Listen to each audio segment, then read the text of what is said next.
everybody, it's Craig. So this is that front mount quick attach 47-inch snowblower. It's a John Deere. It goes with the X739 lawnmower. Again, it mounts on the front. It is a two-stage. You can see there is no paint worn off of the beater here, so you can tell it has had very little use. And stage 2 back there for throwing it up. So it is a two-stage snowblower. This does have the hydraulic hookups. Hooks up on the hydraulics on the front of the X739. That's going to rotate your spout left and right. And it is PTO driven. So it's got your PTO spline shaft right there. Now keep in mind, this is one of the 3 attachments that come with it.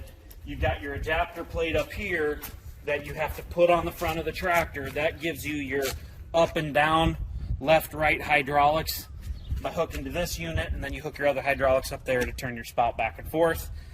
So again, you're getting this, the sweeper, the snowblower, the mower, as well as the cap.